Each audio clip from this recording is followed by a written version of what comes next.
दोस्तों नमस्कार। आज आपको एक ऐसे समाचार के बारे में बताएंगे जो अपने आप में एक उदाहरण है और ऐसा कम से कम अपने देश में भी ज़रूर लागू होना चाहिए। तो सबसे पहले एक सवाल है कि क्या आपके ज़हन में ऐसा कोई व्यक्ति, ऐसा कोई नेता याद आ रहा है जिसे अपने चुनाव प्रचार में निर्धारित मानक से अधिक पैसा खर्च करने के जुर्म में, जी हाँ, जुर्म में कोई सज़ा हुई है? अदालत ने उसे जेल भेजा है या कोई दंड लगाया है? क्या ऐसी कोई सज़ा अपने देश में किसी नेता को मिली है, किसी पार्टी को मिली है? नहीं मिली है। ये मिली हो तो मुझे तो नहीं याद आ रहा है। हो सकता है आप लोगों को याद आ रहा हो। अगर याद आए तो आप कमेंट बॉक्स में उसके बारे में बताइएगा। लेकिन यह सर्वविदित है कि अपने देश में चुनाव जब भी होता है तो उसमें अधिकतर नेता जो निर्धारित राशि होती है चुनाव प्रचार पे खर्च करने के लिए, उससे कई गुना, 4 गुना, 10 गुना, 20 गुना तक राशि खर्च करते हैं। लेकिन उसके बारे में कोई हिसाब किताब नहीं होता और कभी शिकायत के बावजूद आज तक किसी को कोई सज़ा तो नहीं हुई है। लेकिन अभी हाल ही में फ्रांस में एक नेता को चुनाव प्रचार में ज़्यादा पैसा खर्च करने के आरोप में सज़ा मिली है। वह हैं फ्रांस के पूर्व राष्ट्रपति निकोलस सरकोजी। 2007 से 2012 तक निकोलस सरकोजी फ्रांस के राष्ट्रपति रहे थे। तो फ्रांस के पूर्व राष्ट्रपति निकोलस सरकोजी को पेरिस की एक अदालत ने बृहस्पतिवार को साल 2012 के राष्ट्रपति के चुनाव प्रचार में तय राशि से दुगुनी रकम खर्च करने का दोषी माना है। उन्हें 1 साल कारावास की सज़ा सुनाई गई है। संभावना है कि 66 साल के सरकोजी आदेश के खिलाफ अदालत में अपील कर सकते हैं, जिसके बाद उन्हें जेल में नहीं डाला जाएगा। वहीं निर्णय के अनुसार वह अपने घर में बंदी रहकर सज़ा काट सकते हैं। इसके लिए उन्हें इलेक्ट्रॉनिक टैग लगाया जाएगा। आदेश सुनाए जाते समय सरकोजी अदालत में मौजूद नहीं थे। आरोप थे कि उन्होंने फ्रांस में राष्ट्रपति चुनाव प्रचार के लिए निर्धारित 2.75 करोड़ डॉलर, आज करीब 205 करोड़ रुपए की सीमा से करीब 2 गुनी राशि खर्च की। 205 करोड़ रुपए से भी ज़्यादा राशि उन्होंने खर्च की। हालांकि वह 2012 का यह चुनाव समाजवादी नेता फ्रैंकोइस होलांद से हार गए थे। अपने आदेश में अदालत ने कहा कि सरकोजी भली भांति जानते थे कि धन खर्च की कानूनी सीमा पार हो चुकी है।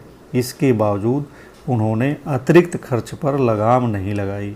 अभियोजन पक्ष के अनुसार चुनाव अभियान के कई हफ्ते पहले सरकोजी को सीमा से ज़्यादा खर्च की जानकारी थी। उनके अकाउंटेंट्स ने उन्हें 2 बार नोट्स भी भेजे, लेकिन वह इसे नज़रअंदाज कर बड़ी रैलियां और प्रचार करते रहे। अभियोजकों ने 6 माह जेल के साथ साथ 6 महीने की निलंबित सज़ा और 3,750 यूरो के जुर्माने का अनुरोध किया था।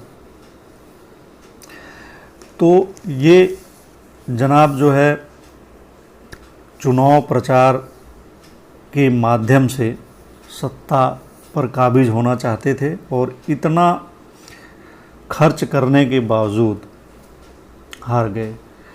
तो इससे एक बात तो यह भी साबित होती है कि यदि कोई नेता अपने पद पर रहते हुए, सत्ता में रहते हुए जनता के लिए काम नहीं करेगा तो केवल चुनाव प्रचार को भव्य बनाकर बहुत ज़्यादा पैसे खर्च करके चुनाव को तो नहीं जीत सकता है। हालांकि प्रभावित तो करता ही है और काफ़ी हद तक प्रभावित होता है। हमारे देश में तो काफ़ी प्रभावित होता है। बहरहाल निकोलस सरकोजी साहब पहले भी दोषी ठहराए जा चुके हैं एक मामले में। इसी वर्ष 1 मार्च को भ्रष्टाचार और अपना मामला देख रहे जज को रिश्वत की पेशकश व मुकदमा प्रभावित करने के आरोप में सरकोजी को दोषी ठहराया जा चुका है।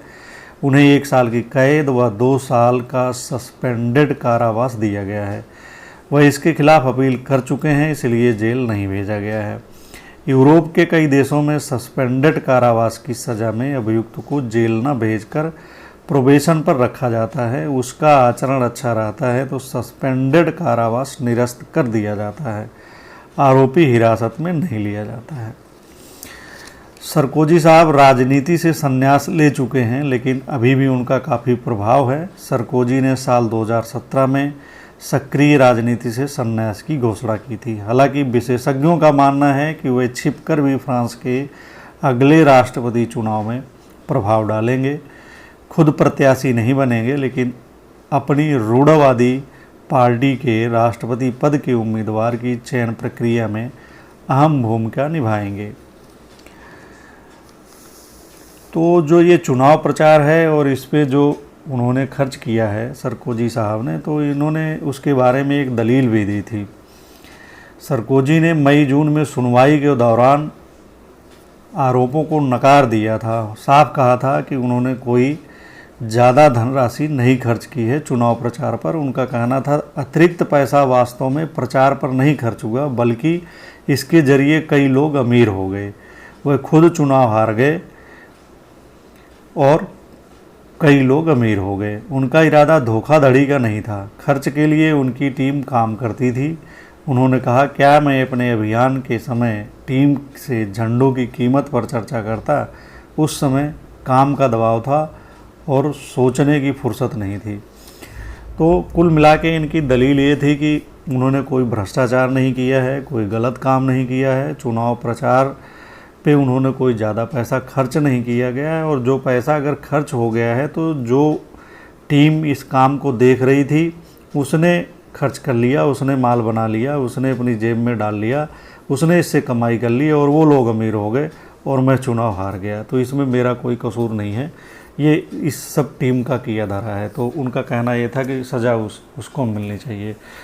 तो खैर बहरहाल हर आदमी की अपनी अपनी दलीलें होती हैं। गलत आदमी काम करके जो है उसको सही ठहराने के लिए भी अपनी दलीलें ढूंढ लाता है, तर्क देता ही है।